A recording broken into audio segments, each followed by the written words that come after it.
Having been oriented in Quito, the group was feeling more at ease. The first scare was over. Now for the next challenge. I'm still slightly concerned about my lack of Spanish, as I have been, although I'm much less stressed out than I was before I got here. I know a couple phrases I'm trying to pick up on as much as I can, or remember as much as I can, but I'm concerned about communicating with my host family. The first days in Quito were really awesome.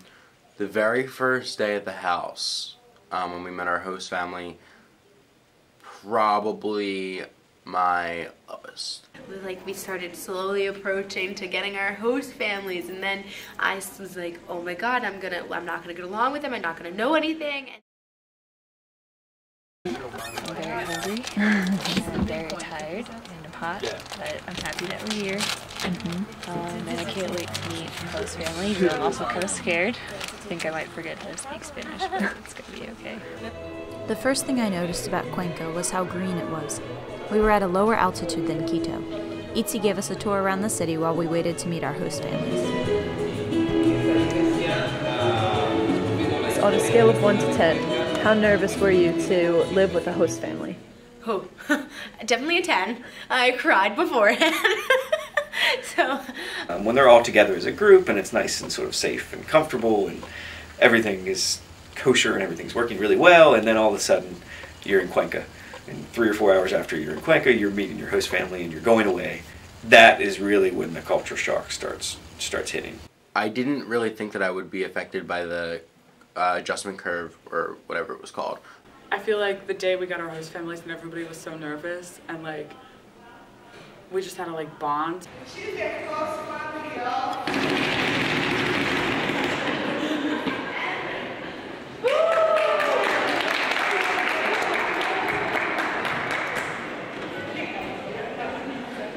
Host family was pretty cool.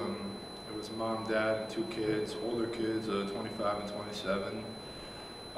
They were pretty warm, welcoming into the house. They did speak English, so it was a lot easier. There wasn't that big of a language barrier than some other families had. Yeah, otherwise it was a great time, and they showed me a lot, and I got to really understand how the everyday function of a family is in Ecuador, and that's huge. Get out of here.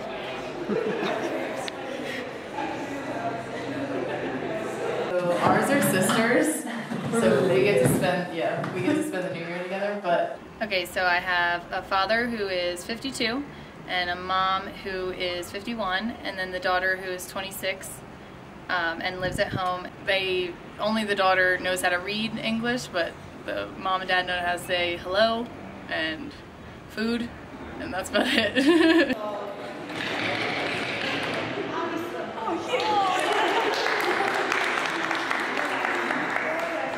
And then when they called Lynn's mom, she was like, Allie doesn't understand anything, and I was they were sitting telling there, me how and I was couldn't understand that she was telling them that I didn't understand anything, and I was like, she'll be fine. The fact that you're going with this family that you have just now met for the first time, and it's going to be days before you see anybody, and that's when, yes, all this is new, but now I'm worried. Personally, I was so nervous I was almost in tears. I didn't speak any Spanish, and I had no idea how I would communicate with my family. My host parents were of the older generation. My host father was from Guayaquil, a city on the coast. He spoke a word or 2 of English, but my host mother spoke no English at all. Now, starting with my host family, I love my host family. I have a mom and 2 kids, a 14-year-old daughter and a 7-year-old boy. The mom is a psychologist, and she works very hard. But no, I love them. They're great. They have great family dynamics. They're very happy, and of course, they're extremely welcoming to me. The youngest son, he's 19, his name's Jose, and he's excellent in English, so that was nice. His mom doesn't speak any English, so it's nice that he was able to translate for me. But he actually went out and met up with his ex-girlfriend. His mom was saying that he's loco. He's always hanging out with them. So even after he left, I really didn't have any problem communicating with him because I downloaded the translator too, and just speaking with my hands, the mom and I actually got to know each other pretty well. And yeah, I actually had a really great time yesterday. I met Carmela. She was the older lady that was here, and she is like the nicest lady I've ever met. The nicest lady, but she's like sassy on the low. Like, she's just like, you're gonna learn more Spanish. And her daughter Maria del Carmen is like, oh, you speak Spanish so well, but Carmela's like, you're gonna learn more. So everyone was having a great time, settled in very easily with their host family, seamlessly transitioned to the culture. I'm just kidding. It was a rough couple days. The culture shock. Sure, yeah. I really didn't think that I was going to be affected by it. I don't know why I didn't think that, but you know, it was. I just went completely downhill.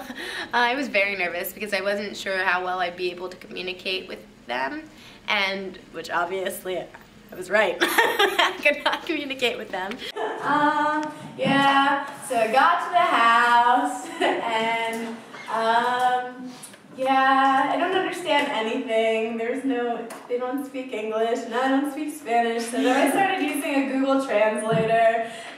In our orientation talks, we discussed the adjustment curve, our way of dealing with culture shock.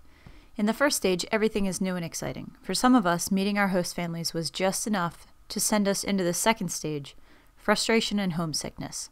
I remember staying in my room. I was texting Mariah and Tam, and I was saying, I hate this place, I want to go home. Because I am advanced Spanish, but I really don't know Spanish, honestly. It was kind of hard to understand, but I got like the gist of it. So I was speaking back, I guess. I hope I was saying the right things. It doesn't matter if you're saying you were communicating. That's important. And they took me on a drive, which was cool. That was it. It was hell. I just stayed in my room and I cried.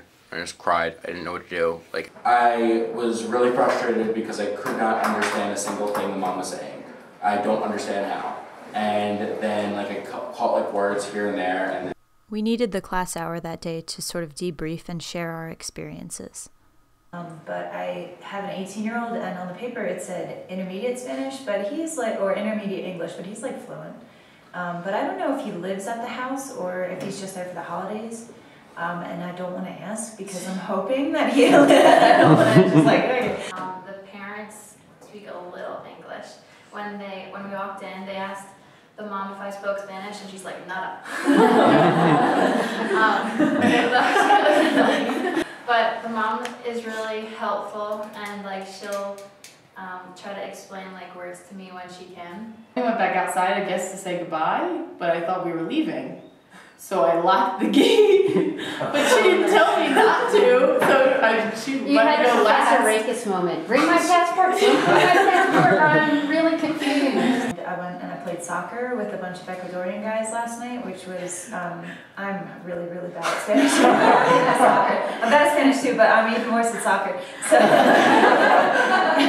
And the younger kid, they call him the baby. He had like a crazy party last night outside. It's like a big house, and there's like 20, 30 people there, and like drinking. So like I went to bed at like 12. I was like, I gotta get out. The party didn't end until like 3:30. There were fireworks, like crazy. That was the fireworks? That was you? It wasn't just Jake. Fireworks are everywhere. I had trouble talking to my host mother at first. I understood everything she said because I can listen really well, but I take too long to think about what I want to say, so it looks like I'm not interested in saying anything. And I almost half cried to Christy about it. She said, it's okay, my mom understands, it's your first day. But then as we were walking this morning, we were talking the entire way in Spanish. But yeah, I'm really happy there, and we kind of just laugh everything off if I make a mistake or something. But it was definitely not what I expected. I'm very happy. I'm still in my honeymoon phase. So. But at first I just kind of jumped in just because it was a Spanish country and I loved everything about it. So, and I just wanted to stay forever. So.